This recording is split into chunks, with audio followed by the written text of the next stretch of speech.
Earth is just as you were taught it in the geography class, measured flat. Outstanding. Wow. That was from the other day? That was suggested to be edited out actually by Surf Daddy. I don't know if he's around.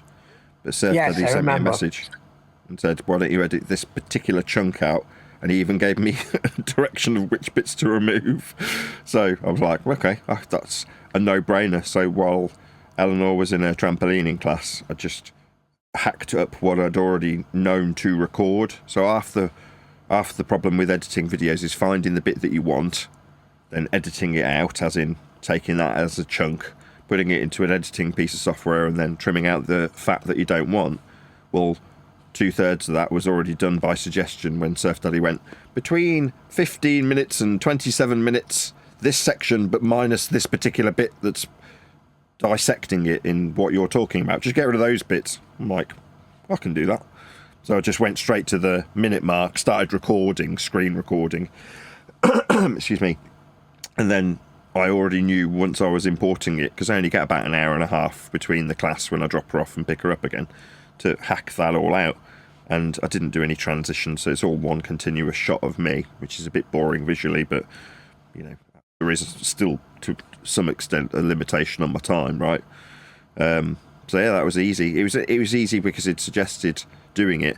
And I've got another one as well that I haven't started editing, that when I was driving back and forth, the show was just playing out in the car, and I happened to go, oh, well, I'd quite like to trim that bit out. It would make a good shorts video. I can't even remember now what it was, but I've got something else in the hopper, which I'll also trim out. So, yeah, I just like that. The only problem is now that I'm back up against it. As soon as the publisher gets back in touch, you're then doing things, and you hope that it's just like, right, it's out now, right?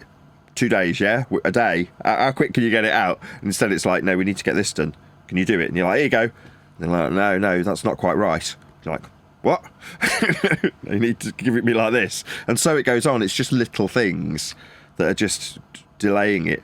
Now, I'm not going to moan too much. Like I say, when it's been several years, I can hardly moan about the final details. Because really, when it comes to things like this, there's a lot of importance on the details, right? The devil is in the details, as they say. But getting it nice, like polished and publish-worthy, does take a little bit of extra finessing. And it's not a skill I've got. The publisher's got that skill. And it's not like these things can just come along because someone waves a magic wand. They do actually require a certain amount of work. You know, I'm sure Leonard attests to this first thing in the morning when I'm saying, can you get this to be in this resolution? I mean, I thought I'd managed it after not managing it. And then I'm still being told, no, it's not in the correct DPI. I'm like, what am I doing wrong? And you don't know what you don't know, right? You're just trying to meet a standard in terms of this particular thing that I was trying to achieve. It was just a particular resolution by a particular DPI. I'm like, oh, these are just little things that are keeping it from being out tomorrow. But that said, these are the last things before publication, so very exciting. It's very, very soon. The book will be out imminently, you know. I think he put an arbitrary date of something like the 24th or the 25th to get the final sign-off, and then by the end of this month, May, it'll be released. I mean, that's, you know, not set in stone by any stretch of the imagination. It was just a rough guideline because I was pestering him. You know, what's the ETA? When do I think it's going to come out? And when he gave me the list of weasel words and things that might need doing, but might not, you're like, I see, when you add all these up, it might come out to the end of the month that it gets published, but it might not. You know, it might be that I'm at the end of May going, just a couple more weeks. Probably. Anyway. Well, that answers our question. Wow, we were having a great old time here, talking about how you're talking about crawling out of the pond and cleaning ourselves off. We were talking about crawling back in the pond. Well, that's kind of why I wanted to play that clip, because I was listening, obviously, to you guys chatting away. And, you know, you want to embroil yourself in triangulation, as you put it, in that way. But I would put it slightly differently based on what you've been discussing, which is to say that while I'm talking about the exclusion of individuals that have stolen from me, you're kind of allowing them to continue to a certain extent living the flat earth debate dream vicariously through you, if that makes sense. So you're talking about doing a treatment, the what did you call it, Land of Misfit Toys 2.3, a treatment. Yeah. Right. Well, that allows these individuals to have your attention and critique, which is essentially their existing within the group vicariously as a consequence of your attitude towards them and your desire to respond to them. Now, do you know what I mean? So no need to expose those, just move forward. Yeah. Remove the scummy pawn from our lives. Yeah, but it was funny because we're just saying that. One deck we brought it up like he's listening to him freaking dog these people and he's doing the same thing. Yeah, that's the funny part. I roll on the floor as well. It's like you want to talk about land of misfit toys and bad arguments when it's just not even an argument and a debate, and you keep going on, but you're guilty of it yourself with all your projection. Did you guys do a treatment on the Ghost Hunters 2.4? Did you guys do that treatment? What about Nessie and 2.5? Well, we did come to an agreement. Did you do a treatment on the Nessie guys that you're really concerned with? You're concerned with the Nessie guys, aren't you? I mean, am I missing something? We did come to an agreement. Hold on. We did come to an agreement that we're not going to talk about it on the show no more because that's what they want. That's it. Over. I mean, I keep saying this, you do whatever you want to do, right? It's an open door. So people sat around a table in a bar aren't going to get told that no religion and politics in this bar.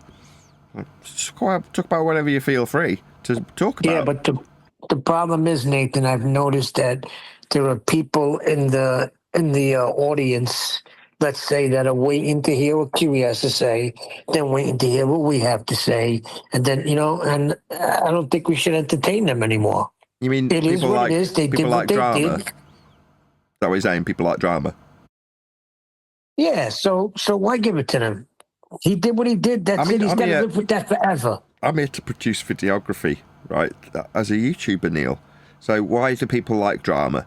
I don't know, but it fuels views, it fuels entertainment. There's 3 levels, right? And I've said this several times about the book, but this applies here, right? There's people who are only interested in other people. Now, their fortunes or misfortunes, their betrayal, their loves, their losses. Some people are interested in people. Other people, slightly higher up the pecking order, are interested in events. Times, dates, things that have happened. Discussion about those. And then at the top, you've got the concepts and ideas above the events and above the people. Well, when you're at the lowest of low brow in terms of what next man thinks about what I'm doing, I do have to roll my eyes. I'm like, who cares?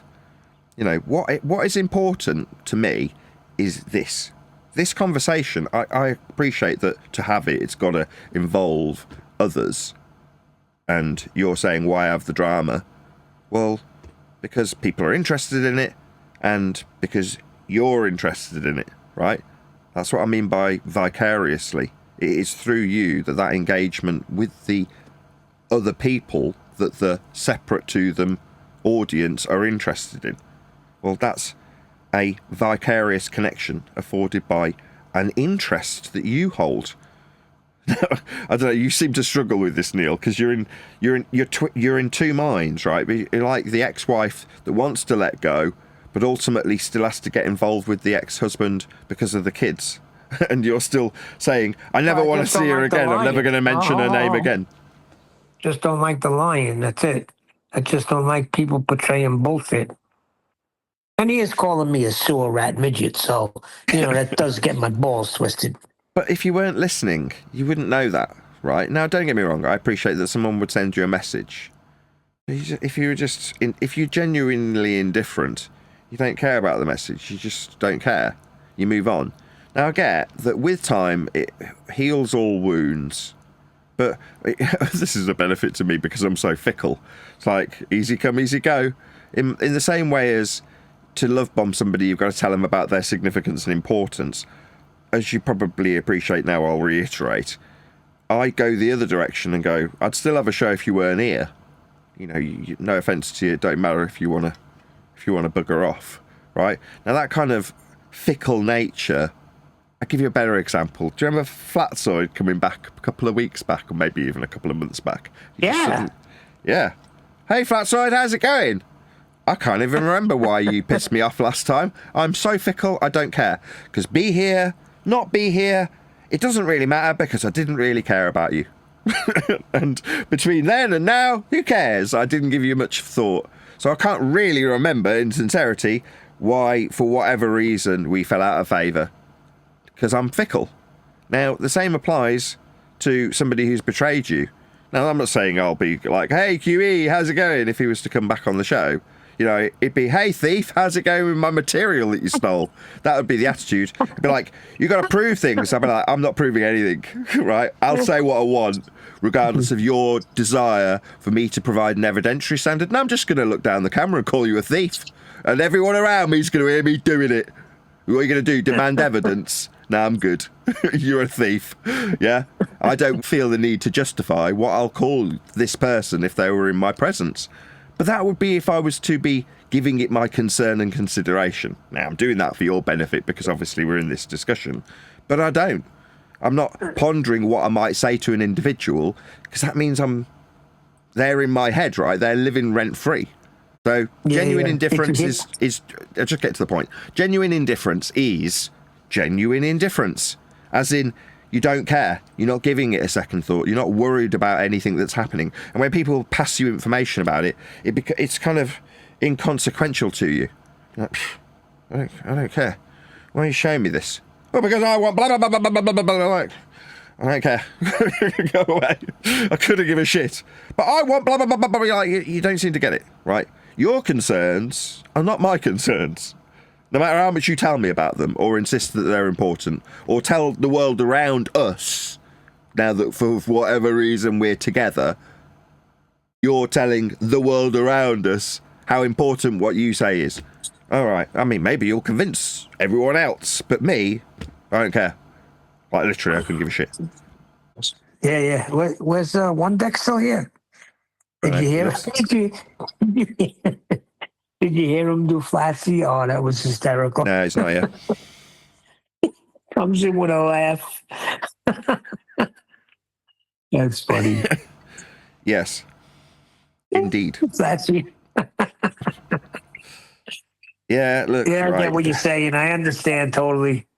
The minions who get love bombed are also victims, right? So as much as you're taking the piss out of Flatsy, she's just another victim of a narcissist. Normally, the victims that hang around are the most empathic. Yeah? That's the soul-sucking nature of narcissists. They seek out people who are empathic, and they can then have their ear and poison those ears, right? Love bombing is a form of that. Wait, what was that word you just said? Which one? Empath? Empathic, yeah. It's the other end of the extreme. That's what Brian accused me. In my last message, he says I'm an empath. Oh, I love it. Although Brian is a basic bitch, he is full of projection.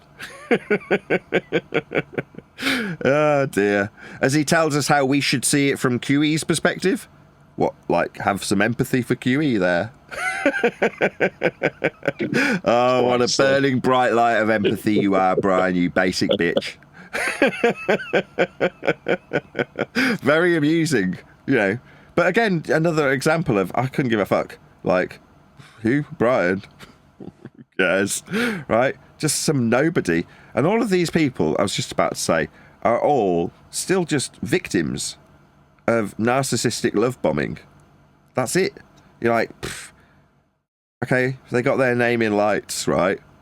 They got credit in the book that was stolen from me when it got reworked.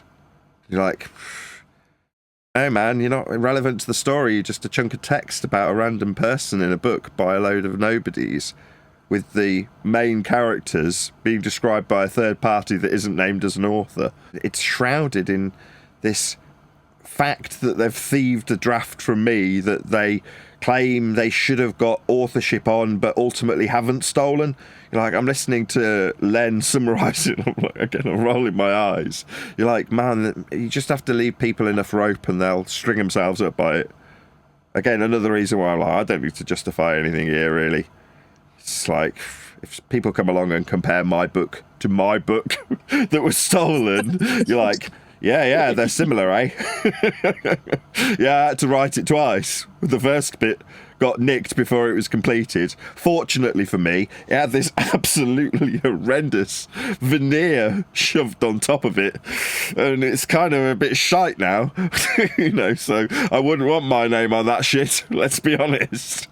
But there we go. It cost me a lot of time, though. It's cost me money, which is very unfortunate, as that was the main purpose of producing it, and the same reason that they managed to con me into a position of losing it to them, having them be able to thieve it from me. Like, it's just unfortunate. But now we're having this discussion. I know it's about individuals that are dead to me, but the real importance here is us having this discussion, right? We are interacting, admittedly, with a little bit of me moaning about you being triangulated, or me being triangulated via you. But so be it. As I've said previously, this is part of the book that's upcoming. It's part of a chapter. So talking about it is something that I'm not averse to. It's like, somebody's going to ask me about it at some stage when they read through chapter 20 or whatever it is. They'll be like, I was reading through the betrayal chapter and it alluded to you having written a book that was stolen. I'll be like, yeah, this book, in its 5th draft format, when it was at its skeleton stage, was robbed by a couple of thieving bastards. You know what I mean? And I'll describe it as it was, without a hesitation in mind. But it means that I've got to get familiar with that particular rhetoric, because it's part of the book's journey of discovery in humanitarian terms, when you're coming to that layer of people, events, ideas, and at the pinnacle you've got the idea, to the person who's new, of a flat earth, cemented in fact with measurement by the end of the book. But at the bottom of the rung, to keep people interested, you've got to have this kind of tumultuous baptism of fire, whatever you want to describe it, for the book's inception, or for it to be, I think conception would be the better word, for the book to be conceived. You've got to have a story to tell, not just random blocks of text about, this is about Brian, this is about Flatsy. Boring. It's got no relevance to events within the book. So it's a shame, really, because it would have been nice to have gone, yeah, that's definitely something that I would have liked to have had my name on. But you look at it after it's been ripped up and turned into some shite about some spinster who can't keep a man, and you're like, how disappointing. It's not gonna set the world on fire and go down into the annals of history. You've got yourselves a 2-star book. That's a disappointment. I'd have hoped you'd have done more with the foundations that you stole from me. But there we go.